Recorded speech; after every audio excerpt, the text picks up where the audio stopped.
Welcome to this third module of citation. Especially this lecture is covered under the syllabi of Master of Library and Information Science of Maharshi Dayananda University in the discipline Library and Information Science. In the second and first module, suppose I am reviewing, so that we will go ahead for the third and last module about citation. So far it is covered like citation is a kind of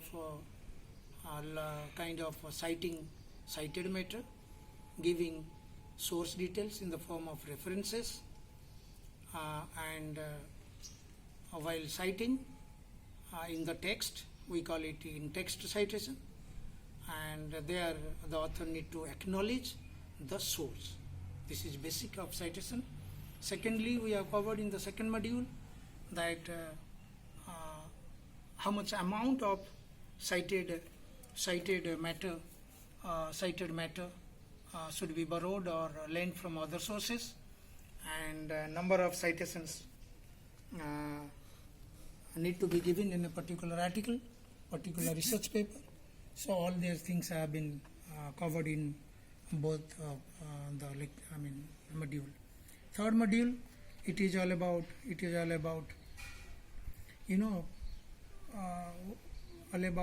how much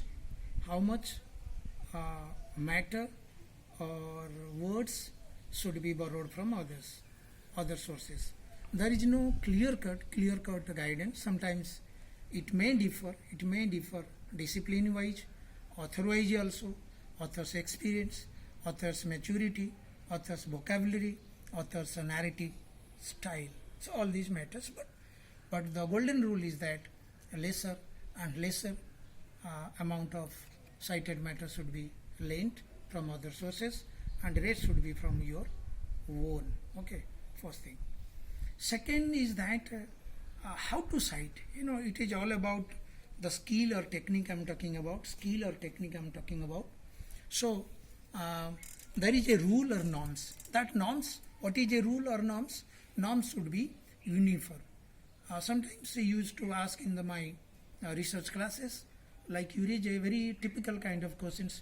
Is it really necessary to cite as per the rules or style manuals like APA, MLA, Chicago and Harvard like this? No, it is not needed. We do take the support of these style manuals because it is easier and everybody is following, so that it is easier to follow and others can read it properly. But exactly it should be even in American universities also. So they have their home style. One day MD University Rohtak can develop to design. It's very tedious task. So that's why MDU style of say citations or style manual. It can be, but normally there are the style manuals I cited recently. It is all of American origin. So MLA, Modern Language Association, developed by Modern Language Association of America, and APA, American Psychological Association. Again Harvard University designed that. Chicago, the old style manual, it is designed by the University of Chicago. So this is about it. So you can, what is a manual, what is a style? Style is something followed uniformly, that become a style. When your guide or research supervisor guides you in a particular, you do that. But there is acceptable views. Acceptable views is like in social sciences and humanities also. APA, American Psychological Association style are largely followed, and MLA, typically people from religion, philosophy, literature, language, they follow this MLA style book and style manual. And Harvard maybe I found lesser number of scholars follow Harvard style. Probably the popular magazines, journals, they allow Harvard style. Chicago is almost obsolete, but still people in certain journals also they follow. And one very remarkable thing you must recognize, you must find, like the large business, publishing houses, they have designed their own style. Maybe the styles are, the styles are similar. Almost you find 7 to 80% things are matching with each and every say style manuals. So anyway, so we shouldn't go into that. I'm telling about what brings all these style manuals common, and what makes them different. What differentiation is there? What matching points are there? So I'd like to tell you two things. I don't have a chalkboard or a whiteboard or a blackboard. So you can, classroom also I taught you many times. You can look at it, some demonstration like in YouTube, in other sources also. Two things, whatever styles we talk about, the style manuals can be divided into two basic categories. One is a style follows the parenthetical pattern, parenthesis or bracket we call it, or another is superscription style. So like you talking about your Chicago manual and many others, they follow superscription style. What is in two categories? One is superscribed, superscription. Superscription is like you must have seen in mathematics. We know like x square, x to the power 2. So 2 is exponential. So similarly, while writing in your research paper, in your writing, or so the first citation should be ended with the one. English 1. So similarly 2, 3, 4, 5 as you cover till the end. And while in reference also, as I told you, so while citing the text, it should be similar link in the sources listed in terms of references or in terms of work cited. So in that case, suppose I gave 1 or 2 or 3 like this, 1, 2, 3, 4 like this. So similarly, in your reference list also, the source details should be followed with the numbers with sequence 1, 2, 3 like this. The advantage of this citation superscription style is that easier while reading, if someone shows interest like which sources the citation were taken from, easily he or she can locate the source. So this is a major advantage. In the second disadvantage rather, I will tell you, is that sometimes as I cited in first module or second module, 10 pages of article, in 10 pages of article, sometimes your articles are 10 pages and your citation in numbering systems, it crosses even another 10 or 12 pages. But each citation given in the text should be corresponding and numbered references at the end. So suppose you cite a book by Nirmal Kumar Swami, the author. So number of times you cite, number of times you make a list in the references. So your reference list is longer and hazy also. So while designing this this style, so there are a little reprieve, like you need not to write all the times all the sources. So those are following this, I'm little telling you because this is not that popular these days. So suppose you cite 1 and 2. Suppose you cite number 1 Nirmal Kumar Swami, again the same source by author Nirmal Kumar Swami, second. So you need not to detail the source in your reference list.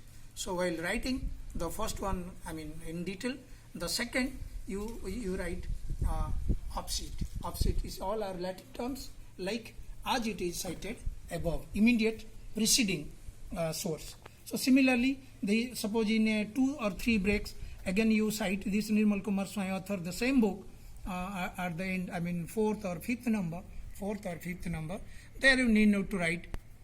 Sorry, little mistake I committed. So while writing the immediate succeeding, so you write ibedam. Ibedam means immediately succeeding, preceding source. Suppose you are citing again Nirmal Kumar Swami in the same book at the number 10, so you need not to write ibid, you write opposite. I mean somewhere Swami Nirmal Kumar is cited, so you get into that. So this reprieve is there, I mean the relaxation is there, you need not to write the source in detail just to make it a bulky one. But this is, sometimes it is followed also, but Chicago manual follows this superscription style. Probably you can get a better understanding while look at other sources in the YouTube or in other sources, maybe in my other videos while I am taking the help of whiteboard or blackboard. So and coming to the citation styles where MLA and APA follows basically. These are different names, but the rules are almost similar. Say 80-90% rules are matching, almost matching. So in that case, you find the parenthesis. Parenthesis means while in text, while citing, whatever you cited matter is given, at the end you write the surname of the author or authors. Surname, sometimes the year, sometimes the page number only, and these you end I mean your cited citation should be end with the hint, or rather I could call it the hint about the source. Suppose a book written by Nirmal Kumar Swami, suppose you considered Swami is the surname, so you and at end of the cited matter put a bracket, a parenthesis rather, and you write Swami, SWAIN, I mean as per the spelling, then put a comma, then the year, and give the page. Page sometimes followed by a comma, or sometimes p, small p, dot 1, 2, 3, like whatever, and bracket close and stop. This is about parenthetical.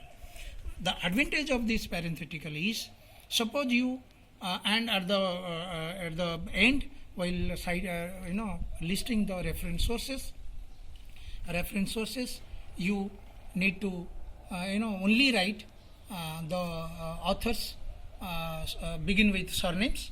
So suppose you, advantage is that you 10 times you cite Nirmal Kumar Swami, I mean as a author. So once only once you need to give the source detail in the references, even if 10 times. So the reference list is, instead of a bulky or longer one, it is shorter one. So that, and the little disadvantage is that, so you have to go by alphabetic Swami. Again, problem is that which was easier in your numbering system, like superscription system, which is a little difficult in your parenthetical thing. Suppose Nirmal Kumar Swami author has been cited his 4 books. So there you need to give look at the year, which year the Nirmal Kumar Swami book is cited. And again, if Nirmal Kumar Swami book, 2 books in the same year is cited, again you have to mention, suppose the Nirmal Kumar Swami 1987, so you have to write 87A, 87B. So these little difficulties is there. So probably while doing things, and largely the publication houses they say that you follow the parenthetical style. Parenthetical style, your APA and MLA comes under that. So students, rather probably without having a blackboard or a whiteboard, I couldn't display your what is a parenthetical, what is a superscription, but things are again, what is the gist of takeaway of this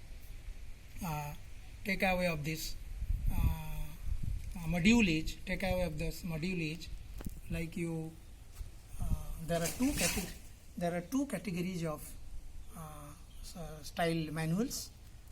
irrespective of their names, APML or whatever, one follows.